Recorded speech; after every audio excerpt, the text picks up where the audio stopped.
3. पृथ्वी की आंतरिक संरचना। पृथ्वी की प्रकृति के बारे में आप किस प्रकार का अनुमान लगाते हैं?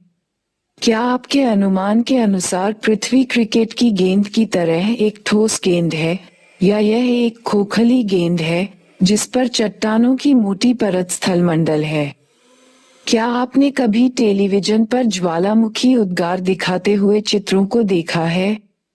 क्या आपको ज्वालामुखी से निकलते हुए गर्म लावा, मिट्टी, धुआं, आग तथा मैग्मा याद है? पृथ्वी के आंतरिक भाग को अप्रत्यक्ष प्रमाणों के आधार पर समझा जा सकता है, क्योंकि पृथ्वी के आंतरिक भाग में न तो कोई पहुंच सका है और न पहुंच सकता है। पृथ्वी के धरातल का विन्यास मुख्यतः भूगर्भ में होने वाली प्रक्रियाओं का परिणाम है। बहिर्जात व अंतर्जात प्रक्रियाएं लगातार भूदृश्य को आकार देती रहती हैं। अंतर्जात प्रक्रियाओं के प्रभाव को अनदेखा कर किसी भी क्षेत्र की भूआकृति की प्रकृति को समझना अधूरा होगा। अर्थात किसी भी प्रदेश की भूआकृति को समझने के लिए भूगर्भिक क्रियाओं के प्रभाव को जानना आवश्यक है। मानव जीवन मुख्यतः अपनी क्षेत्रीय भूआकृति से प्रभावित होता है। इसलिए भूदृश्य के विकास को प्रभावित करने वाले सभी कारकों के विषय में जानना आवश्यक है। ये समझने के लिए कि पृथ्वी में कंपन क्यों होता है या सुनामी लहरें कैसे पैदा होती हैं, यह जरूरी है कि हमें पृथ्वी की आंतरिक संरचना का विस्तृत ज्ञान हो। पिछले अध्याय में आपने पढ़ा कि पृथ्वी का निर्माण करने वाली भूपर्पटी, क्रस्ट से क्रोड को तक सभी पदार्थ परतों के रूप में विभाजित हैं। ये जानना भी अत्यंत रोचक है कि वैज्ञानिकों ने कैसे इन परतों के संबंध में जानकारी प्राप्त की और प्रत्येक परत की विशेषताओं के बारे में अनुमान लगाया। यह अध्याय इसी विषय से संबंधित है। भूगर्भ की जानकारी के साधन। पृथ्वी की त्रिज्या 6.370 की 0 मीटर 0 है। पृथ्वी की आंतरिक परिस्थितियों के कारण यह संभव नहीं है कि कोई पृथ्वी के केंद्र तक पहुंचकर उसका निरीक्षण कर सके या वहां के पदार्थ का कुछ नमूना प्राप्त कर सके। यह आश्चर्य की बात है कि ऐसी परिस्थितियों में भी वैज्ञानिक हमें ये बताने में सक्षम हुए कि भूगर्भ की संरचना कैसी है और इतनी गहराई पर किस प्रकार के पदार्थ पाए जाते हैं। पृथ्वी की आंतरिक संरचना के विषय में हमारी अधिकतर जानकारी परोक्ष रूप से प्राप्त अनुमानों पर आधारित है। तथापि इस जानकारी का कुछ भाग प्रत्यक्ष प्रेक्षणों और पदार्थ के विश्लेषण पर भी आधारित है।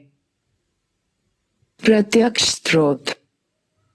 पृथ्वी से सबसे आसानी से उपलब्ध ठोस पदार्थ धरातलीय चट्टानें हैं, अथवा वे चट्टानें हैं जो हम खनन क्षेत्रों से प्राप्त करते हैं। दक्षिणी अफ्रीका की सोने की खानें 3 से 4 की 0 मीटर 0 तक गहरी हैं। इससे अधिक गहराई में जा पाना असंभव है, क्योंकि उतनी गहराई पर तापमान बहुत अधिक होता है। खनन के अतिरिक्त वैज्ञानिक विभिन्न परियोजनाओं के अंतर्गत पृथ्वी की आंतरिक स्थिति को जानने के लिए पर्पटी में गहराई तक छानबीन कर रहे हैं। संसार भर के वैज्ञानिक 2 मुख्य परियोजनाओं पर काम कर रहे हैं। ये है गहरे समुद्र में प्रवेधन परियोजना, डीप ओशन ड्रिलिंग प्रोजेक्ट, व समन्वित महासागरीय प्रवेधन परियोजना, इंटीग्रेटेड ओशन ड्रिलिंग प्रोजेक्ट। आज तक सबसे गहरा प्रवेधन ड्रिल आर्कटिक महासागर में कोला क्षेत्र में 12 की 0 मीटर 0 की गहराई तक किया गया है। इन परियोजनाओं तथा बहुत सी अन्य गहरी खुदाई परियोजनाओं के अंतर्गत विभिन्न गहराई से प्राप्त पदार्थों के विश्लेषण से हमें पृथ्वी की आंतरिक संरचना से संबंधित असाधारण जानकारी प्राप्त हुई है। ज्वालामुखी उद्गार प्रत्यक्ष जानकारी का एक अन्य स्रोत है। जब कभी भी ज्वालामुखी उद्गार से लावा पृथ्वी के धरातल पर आता है, ये प्रयोगशाला अन्वेषण के लिए उपलब्ध होता है। यद्यपि इस बात का निश्चय कर पाना कठिन होता है कि यह मैग्मा कितनी गहराई से निकला है। अप्रत्यक्ष स्रोत। पदार्थ के गुणधर्म के विश्लेषण से पृथ्वी के आंतरिक भाग की अप्रत्यक्ष जानकारी प्राप्त होती है। खनन क्रिया से हमें पता चलता है कि पृथ्वी के धरातल में गहराई बढ़ने के साथ साथ तापमान एवं दबाव में वृद्धि होती है। इतना ही नहीं, हमें ये भी पता चलता है कि गहराई बढ़ने के साथ साथ पदार्थ का घनत्व भी बढ़ता है। तापमान, दबाव व घनत्व में इस परिवर्तन की दर को आंका जा सकता है। पृथ्वी की कुल मोटाई को ध्यान में रखते हुए वैज्ञानिकों ने विभिन्न गहराइयों पर पदार्थ के तापमान, दबाव एवं घनत्व के मान को अनुमानित किया है। प्रत्येक परत के संदर्भ में इन लक्षणों का सविस्तार वर्णन इसी अध्याय में आगे किया गया है। पृथ्वी की आंतरिक जानकारी का दूसरा अप्रत्यक्ष स्रोत उल्काएं हैं, जो कभी कभी धरती तक पहुंचती हैं।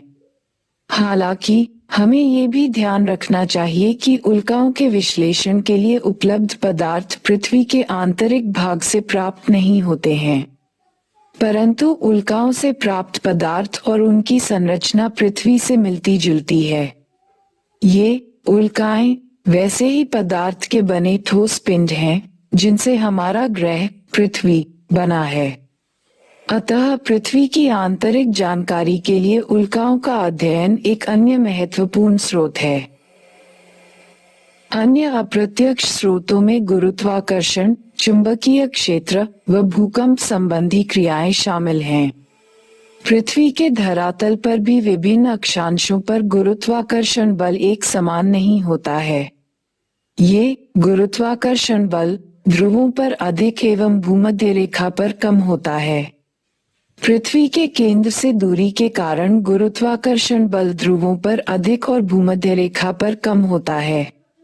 गुरुत्व का मान पदार्थ के द्रव्यमान के अनुसार भी बदलता है। पृथ्वी के भीतर पदार्थों का असमान वितरण भी इस भिन्नता को प्रभावित करता है। अलग अलग स्थानों पर गुरुत्वाकर्षण की भिन्नता अनेक अन्य कारकों से भी प्रभावित होती है। इस भिन्नता को गुरुत्व विसंगति, ग्रेविटी एनोमली कहा जाता है। गुरुत्व विसंगति हमें भूपर्पटी में पदार्थ के द्रव्यमान के वितरण की जानकारी देती है। चुंबकीय सर्वेक्षण भी भूपर्पटी में चुंबकीय पदार्थ के वितरण की जानकारी देते हैं। भूकंपीय गतिविधियां भी पृथ्वी की आंतरिक जानकारी का एक महत्वपूर्ण स्रोत है। अतः हम कुछ विस्तार से इस पर चर्चा करेंगे। भूकंप। भूकंपीय तरंगों का अध्ययन पृथ्वी की आंतरिक परतों का संपूर्ण चित्र प्रस्तुत करता है। साधारण भाषा में भूकंप का अर्थ है पृथ्वी का कंपन। यह एक प्राकृतिक घटना है। ऊर्जा के निकलने के कारण तरंगे उत्पन्न होती हैं, जो सभी दिशाओं में फैलकर भूकंप लाती हैं।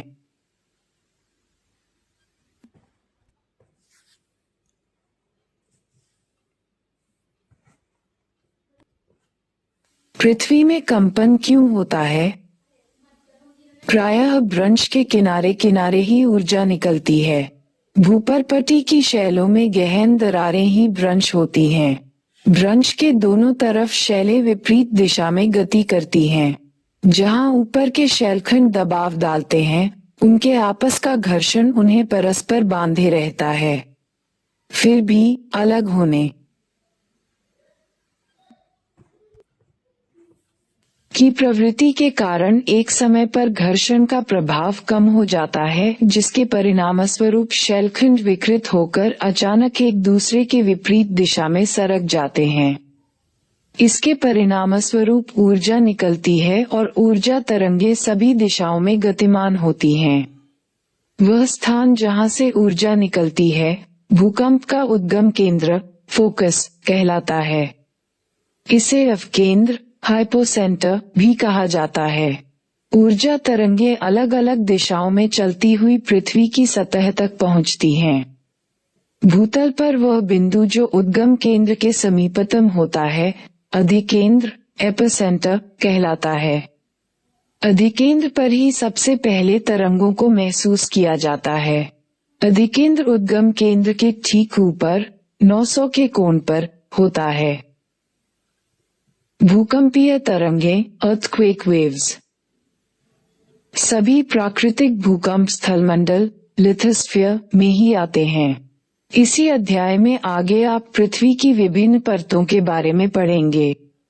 अभी इतना समझ लेना पर्याप्त है कि स्थलमंडल पृथ्वी के धरातल से 200 की 0 मीटर 0 तक की गहराई वाले भाग को कहते हैं।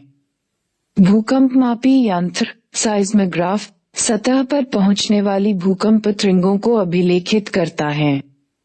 चित्र 3.1 भूकंपीय तरंगों का अभिलेखीय वक्र कर्व दिखाता है। यह वक्र 3 अलग बनावट वाली तरंगों को प्रदर्शित करता है। बुनियादी तौर पर भूकंपीय तरंगे 2 प्रकार की हैं, भूगर्भिक तरंगे, बॉडी वेव्स, व धरातलीय तरंगे, सरफेस वेव्स। भूगर्भिक तरंगे उद्गम केंद्र से ऊर्जा के मुक्त होने के दौरान पैदा होती हैं और पृथ्वी के अंदरूनी भाग से होकर सभी दिशाओं में आगे बढ़ती हैं। इसलिए इन्हें भूगर्भिक तरंगे कहा जाता है। भूगर्भिक तरंगों एवं धरातलीय शैलों के मध्य अन्योन्य क्रिया के कारण नई तरंगे उत्पन्न होती हैं, जिन्हें धरातलीय तरंगे कहा जाता है। ये तरंगे धरातल के साथ साथ चलती हैं। तरंगों का वेग अलग अलग घनत्व वाले पदार्थों से गुजरने पर परिवर्तित हो जाता है। अधिक घनत्व वाले पदार्थों में तरंगों का वेग अधिक होता है। पदार्थों के घनत्व में भिन्नताएं होने के कारण परावर्तन, रिफ्लेक्शन एवं आवर्तन, रिफ्रैक्शन होता है, जिससे इन तरंगों की दिशा भी बदलती है। भूगर्भीय तरंगे भी 2 प्रकार की होती हैं। इन्हें पी तरंगे व एस तरंगे कहा जाता है। पी तरंगे तीव्र गति से चलने वाली तरंगे हैं और धरातल पर सबसे पहले पहुंचती हैं। इन्हें प्राथमिक तरंगे भी कहा जाता है। पी तरंगे ध्वनि तरंगों जैसी होती हैं। ये गैस, तरल व ठोस तीनों प्रकार के पदार्थों से गुजर सकती हैं। एस तरंगे धरातल पर कुछ समय अंतराल के बाद पहुंचती हैं। ये द्वितीयक तरंगे कहलाती हैं।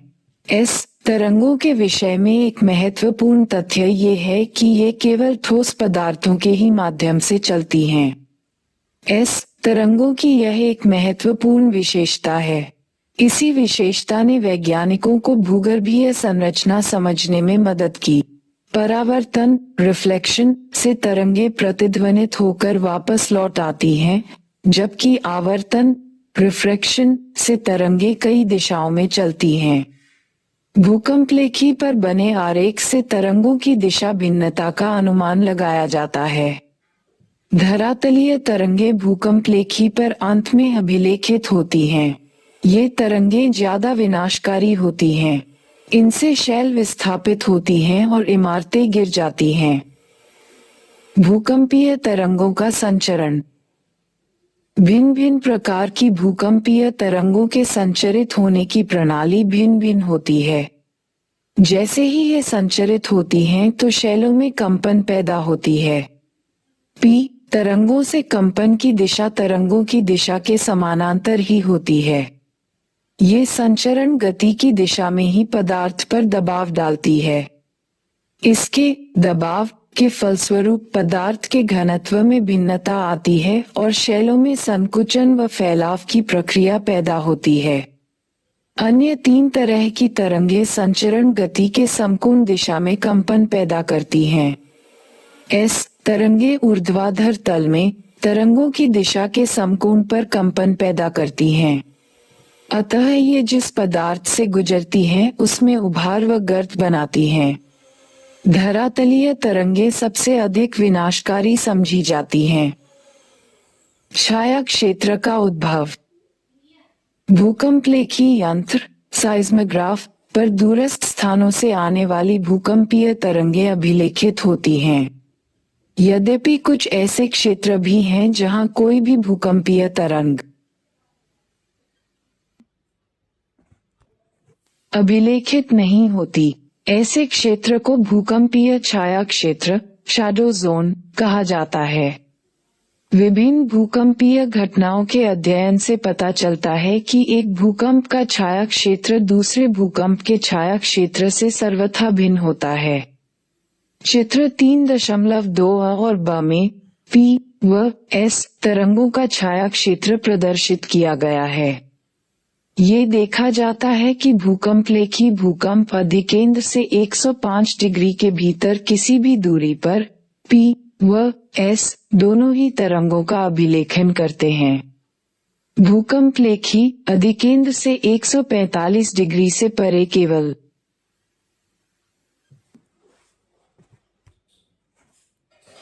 P तरंगों के पहुंचने को ही दर्ज करते हैं और S तरंगों को अभिलेखित नहीं करते। अतः वैज्ञानिकों का मानना है कि भूकंप अधिकेंद्र से 105 डिग्री और 145 डिग्री के बीच का क्षेत्र, जहां कोई भी भूकंपीय तरंग अभिलेखित नहीं होती, दोनों प्रकार की तरंगों के लिए छाया क्षेत्र शैडो जोन है। 105 डिग्री के परे पूरे क्षेत्र में S तरंगे नहीं पहुंचती। S तरंगों का छाया क्षेत्र P तरंगों के छाया क्षेत्र से अधिक विस्तृत है। भूकंप अधिकेंद्र के 105 डिग्री से 145 डिग्री तक P तरंगों का छाया क्षेत्र एक पट्टी बैंड के रूप में पृथ्वी के चारों तरफ प्रतीत होता है। S तरंगों का छाया क्षेत्र न केवल विस्तार में बड़ा है, वरन ये पृथ्वी के 40% भाग से भी अधिक है। अगर आपको भूकंप अधिकेंद्र का पता हो तो आप किसी भी भूकंप का छाया क्षेत्र रेखांकित कर सकते हैं। किसी भूकंप अधिकेंद्र को जानने का विवरण बॉक्स में पृष्ठ 28 में दिया गया है। भूकंप प्रकार I सामान्यतः विवर्तनिक टेक्टोनिक भूकंप ही अधिक आते हैं। ये भूकंप भ्रंशतल के किनारे चट्टानों के सरक जाने के कारण उत्पन्न होते हैं। एक विशिष्ट वर्ग के विवर्तनिक भूकंप को ही ज्वालामुखीजन्य वोल्केनिक भूकंप समझा जाता है। ये भूकंप अधिकांशतः सक्रिय ज्वालामुखी क्षेत्रों तक ही सीमित रहते हैं। खनन क्षेत्रों में कभी कभी अत्यधिक खनन कार्य से भूमिगत खानों की छत ढह जाती है, जिससे हल्के झटके महसूस किए जाते हैं। इन्हें नियात कोलैप्स भूकंप कहा जाता है। कभी कभी परमाणु व रासायनिक विस्फोट से भी भूमि में कंपन होती है। इस तरह के झटकों को विस्फोट एक्सप्लोजन भूकंप कहते हैं। जो भूकंप बड़े बांध वाले क्षेत्रों में आते हैं, उन्हें बांध जनित रिजर्वॉयर इंड्यूस्ड भूकंप कहा जाता है।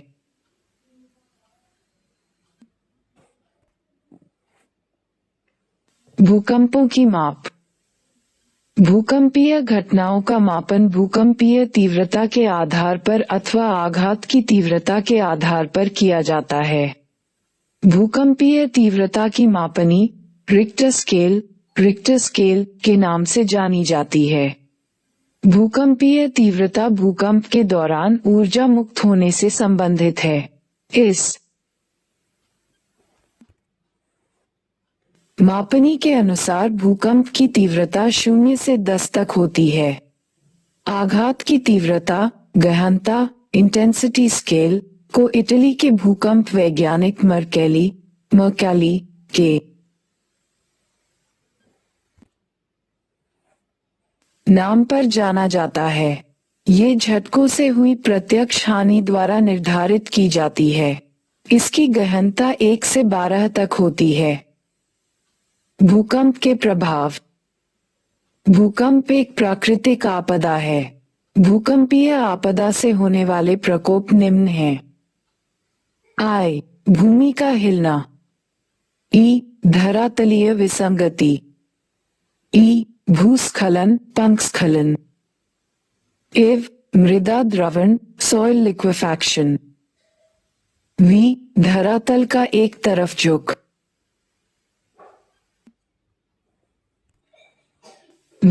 धरातल का एक तरफ झुकना। हिमस्खलन। वी, धरातलीय विस्थापन। वी, बांध व तटबंध के टूटने से बाढ़। एक्स, आग लगना। एक्स, इमारतों का टूटना तथा ढांचों का ध्वस्त होना। शी, वस्तुओं का गिरना। ज़ाई, सुनामी।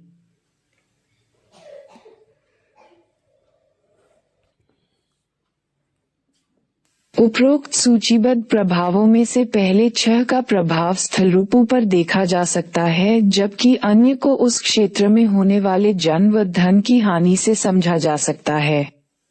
सुनामी का प्रभाव तभी पड़ेगा जब भूकंप का अधिकेंद्र समुद्री अधतल पर हो और भूकंप की तीव्रता बहुत अधिक हो।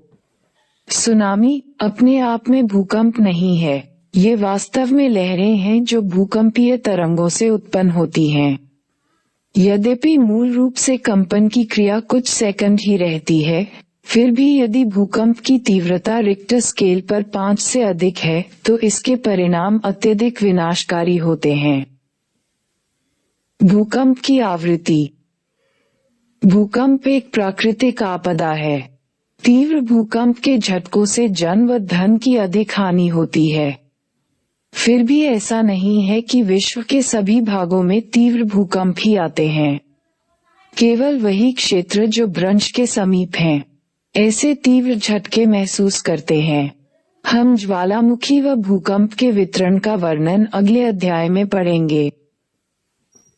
प्रायः ये देखा गया है कि रिक्टर स्केल पर 8 से अधिक तीव्रता वाले भूकंप के आने की संभावना बहुत ही कम होती है, जो 1-2 वर्षों में एक ही बार आते हैं, जबकि हल्के भूकंप लगभग हर मिनट पृथ्वी के किसी न किसी भाग में महसूस किए जाते हैं। पृथ्वी की संरचना। भूपरपट्टी, द क्रस्ट। ये ठोस पृथ्वी का सबसे बाहरी भाग है। ये बहुत भंगुर, ब्रिटल भाग है जिसमें जल्दी टूट जाने की प्रवृत्ति पाई जाती है। भूपरपट्टी की मोटाई महाद्वीपों व महासागरों के नीचे अलग अलग है। महासागरों में भूपरपट्टी की मोटाई महाद्वीपों की तुलना में कम है। महासागरों के नीचे इसकी औसत मोटाई 5.0 मीटर शून्य है, जबकि महाद्वीपों के नीचे ये 30.0 मीटर शून्य तक है। मुख्य पर्वतीय श्रृंखलाओं के क्षेत्र में यह मोटाई और भी अधिक है। हिमालय पर्वत श्रेणियों के नीचे भूपरपट्टी की मोटाई लगभग 70.0 मीटर शून्य तक है। Mantle, the mantle. भूगर्भ में परपट्टी के नीचे का भाग मेंटल कहलाता है। यह मोह असांतत्य, डिस्कंटिन्यूटी से आरंभ होकर 2.900 मीटर शून्य की गहराई तक पाया जाता है। मेंटल का ऊपरी भाग दुर्बलता मंडल, एस्थेनोस्फीयर कहा जाता है। एस्थेनो शब्द का अर्थ दुर्बलता से है। इसका विस्तार 400 मीटर शून्य तक आंका गया है। ज्वालामुखी उद्गार के दौरान जो लावा धरातल पर पहुंचता है, उसका मुख्य स्रोत यही है। भूपरपट्टी एवं मेंटल का ऊपरी भाग मिलकर स्थलमंडल, लिथोस्फीयर कहलाते हैं। इसकी मोटाई 10 से 200 मीटर शून्य के बीच पाई जाती है। निचले मेंटल का विस्तार दुर्बलता मंडल के समाप्त हो जाने के बाद तक है। ये ठोस अवस्था में है।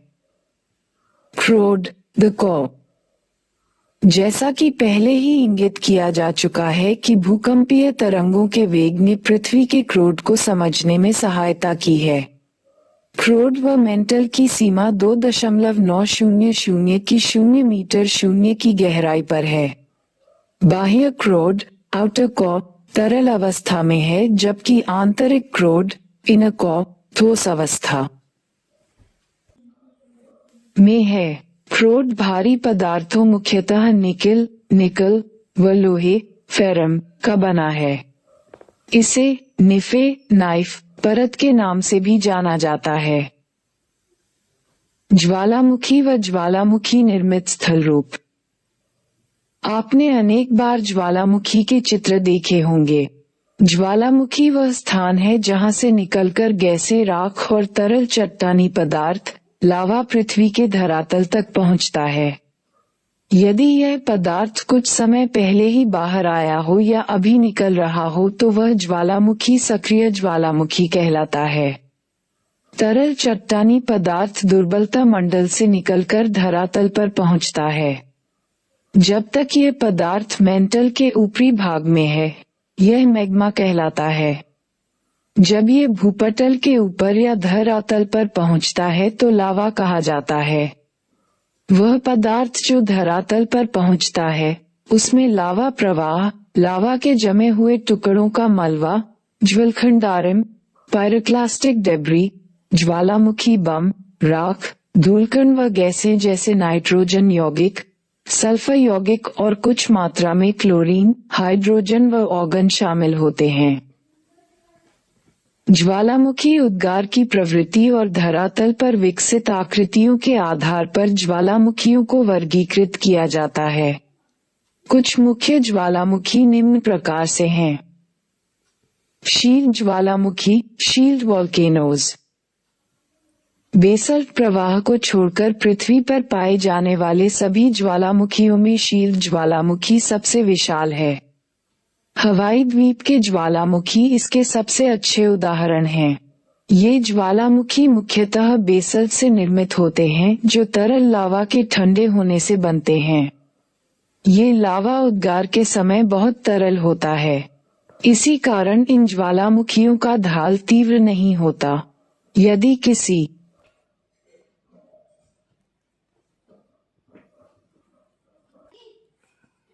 तरह निकास नालिका वेंट से पानी भीतर चला जाए तो ये ज्वालामुखी विस्फोटक भी हो जाते हैं।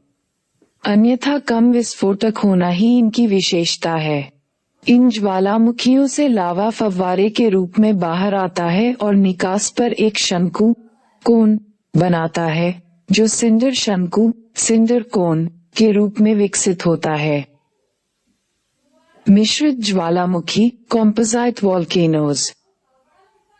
इन ज्वालामुखियों से बेसल्ट की अपेक्षा अधिक ठंडे वर्षायन, गाढ़ा या चिपचिपा लावा उद्गार होते हैं। प्रायः ये ज्वालामुखी भीषण विस्फोटक होते हैं। इनसे लावा के साथ भारी मात्रा में ज्वलखंडाश्मी, पायरोक्लास्टिक पदार्थ व राख भी धरातल पर पहुंचती हैं। ये पदार्थ निकास नली के आसपास परतों के रूप में जमा हो जाते हैं जिनके जमाव मिश्रित ज्वालामुखी के रूप में दिखते हैं। ज्वालामुखी कुंड कॉल्डेरा। ये पृथ्वी पर पाए जाने वाले सबसे अधिक विस्फोटक ज्वालामुखी हैं। आमतौर पर ये इतने विस्फोटक होते हैं कि जब इनमें विस्फोट होता है तब वे ऊंचा ढांचा बनाने के बजाय स्वयं नीचे धंस जाते हैं। धंसे हुए विध्वंस गर्त लावा के गिरने से जो गड्ढे बनते हैं ही ज्वालामुखी कुंड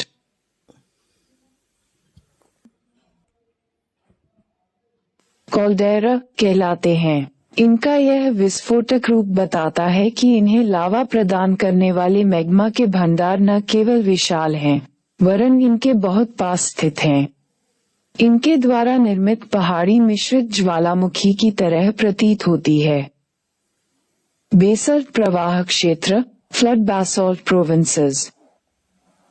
ये ज्वालामुखी अत्यधिक तरल लावा उगलते हैं जो बहुत दूर तक बह निकलता है। संसार के कुछ भाग हजारों वर्ग की 0 मीटर शून्य घने लावा प्रवाह से ढके हैं। इनमें लावा प्रवाह क्रमानुसार होता है और कुछ प्रवाह 50 मीटर से भी अधिक मोटे हो जाते हैं। कई बार अकेला प्रवाह सैकड़ों की 0 मीटर शून्य दूर तक फैल जाता है। भारत का दक्कन ट्रैप, जिस पर वर्तमान महाराष्ट्र पठार का ज्यादातर भाग पाया जाता है, वृहद बेसल्ट लावा प्रवाह क्षेत्र है।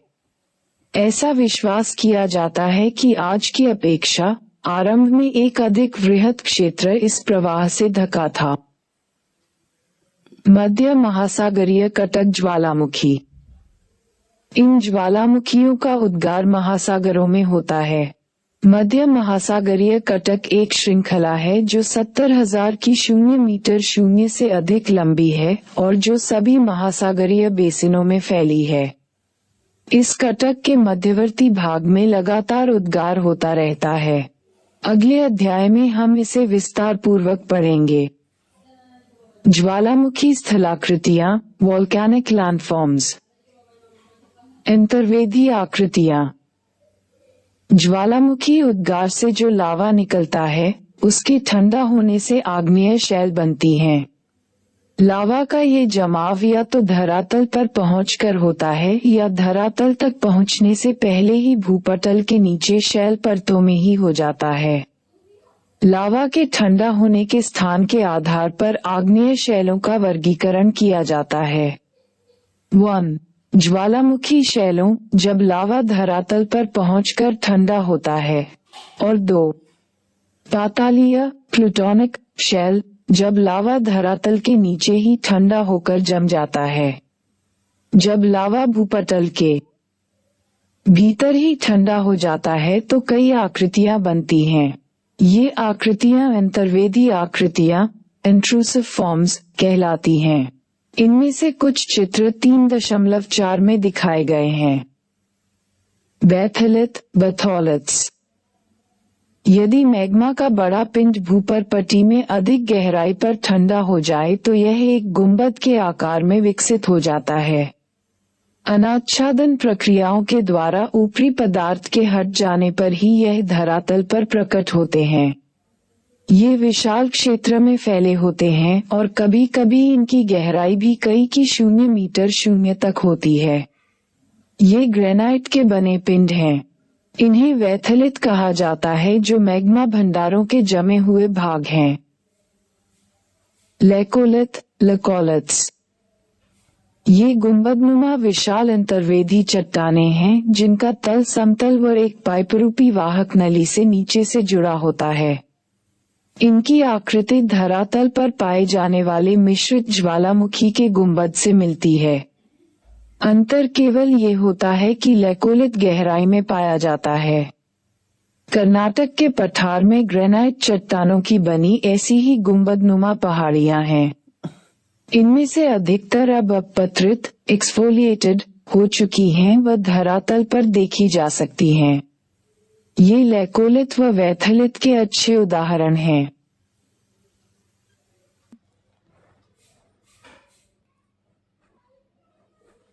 लेपोलिथ, फेकोलिथ व सिल, लापोलिथ, पीहेचेकोलिथ एंड सिल्स। ऊपर उठते लावे का कुछ भाग क्षैतिज दिशा में पाए जाने वाले कमजोर धरातल में चला जाता है। यहाँ यह अलग अलग आकृतियों में जम जाता है। यदि यह तश्तरी, सॉस के आकार में जम जाए तो ये लेपोलिथ कहलाता है।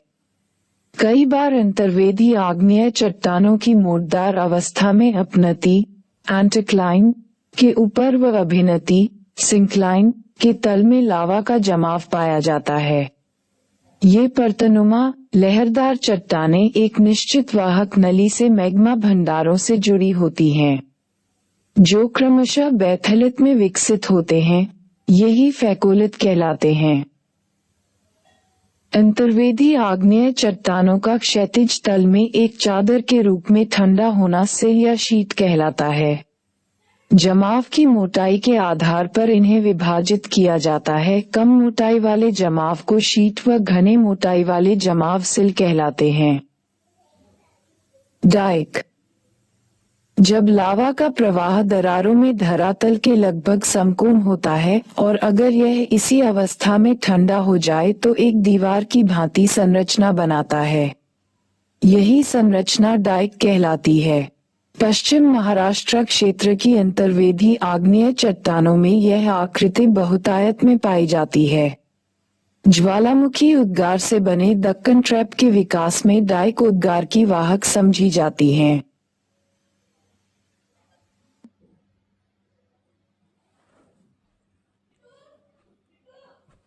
निम्नलिखित प्रश्नों के उत्तर लगभग 30 शब्दों में दीजिए। 1. भूगर्भीय तरंगे क्या हैं? ई भूगर्भ की जानकारी के लिए प्रत्यक्ष साधनों के नाम बताइए। ई भूकंपीय तरंगे छाया क्षेत्र कैसे बनाती हैं? एफ भूकंपीय गतिविधियों के अतिरिक्त भूगर्भ की जानकारी संबंधी अप्रत्यक्ष साधनों का संक्षेप में वर्णन करें। निम्नलिखित प्रश्नों के उत्तर लगभग 150 शब्दों में दीजिए। 3. 1. भूकंपीय तरंगों के संचरण का उन चट्टानों पर प्रभाव बताएं जिनसे होकर ये तरंगे गुजरती हैं। ई अंतर्वेधी आकृतियों से आप क्या समझते हैं? विभिन्न अंतर्वेधी आकृतियों का संक्षेप में वर्णन करें।